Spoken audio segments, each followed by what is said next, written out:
मुद्दाम त्रास नाही देत ना. अरे ते आहेच रे, पण आता काय आहे ना, जेव्हापासून तू या घरात आलायस ना तेव्हापासून काही ना काहीतरी होतच आहे.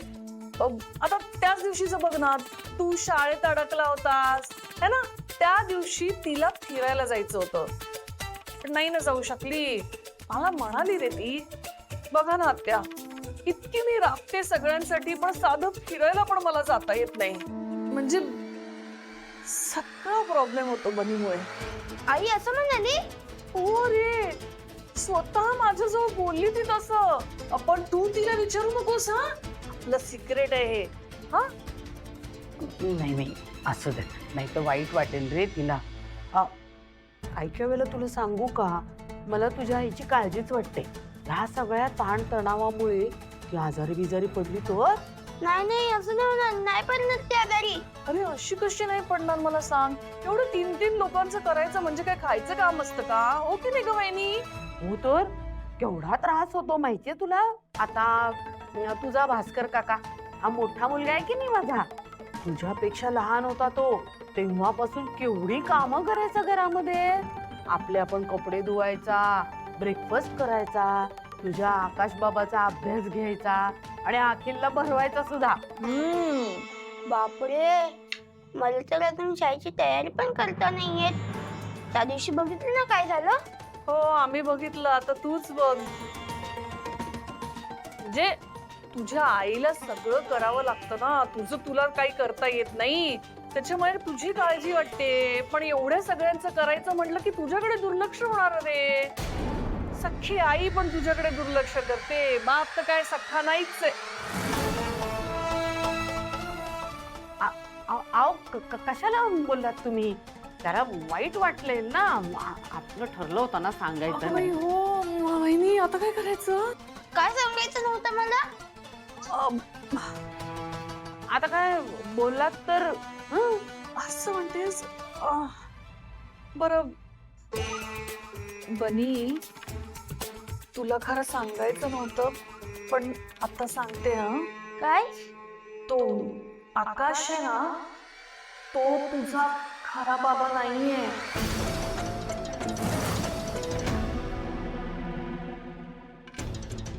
काय?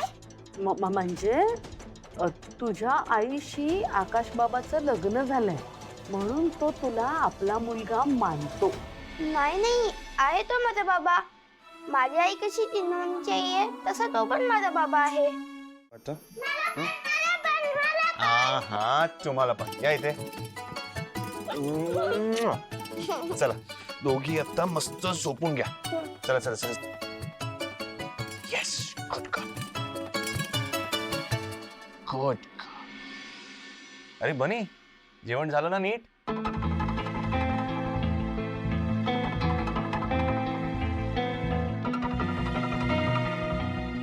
बाळा मी एक मस्त स्टोरी ऐकवू का तुला?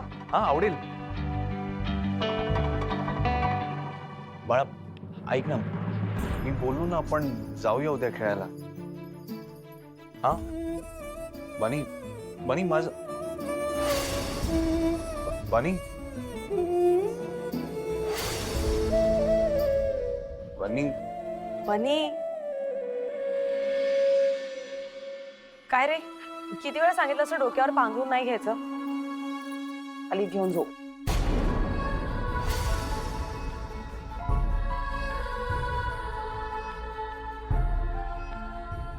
अरे एका मुलाचा राग अजून गेला नाहीये वाटतं.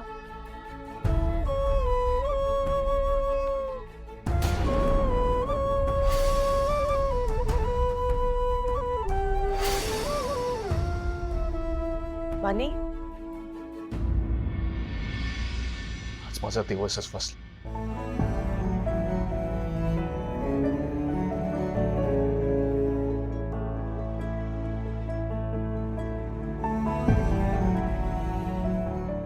चिनू आजारी पडली आणि तिला सांभाळण्याच्या नादात मी बनीला दिलेलं प्रॉमिस मोडलं.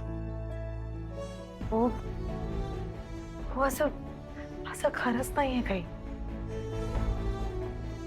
असा नका विचार करू प्लीज. आणि चिनू अशी अचानक आजारी पडेल असं कोणाला वाटलं तरी होतं का? तरी पण प्रॉमिस तोडलंच ना. मला प्रॉमिस तोडणारा बाबा नाही बनायचंय.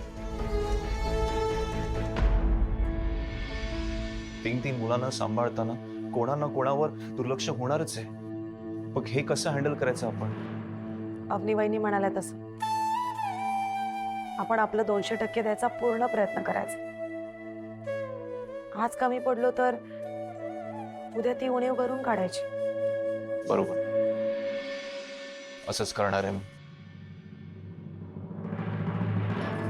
उद्या ना एक टर्फ बुक करून टाकतो आणि शिवाय त्या शाळेतले सगळे मित्र आहेत ना, त्या सगळ्यांना घेऊन येतो. हे म्हणजे कसं आहे, सगळे एन्जॉय करतील, मस्ती करतील, आवडेल बनीला आणि कदाचित त्याचा रागही जाईल.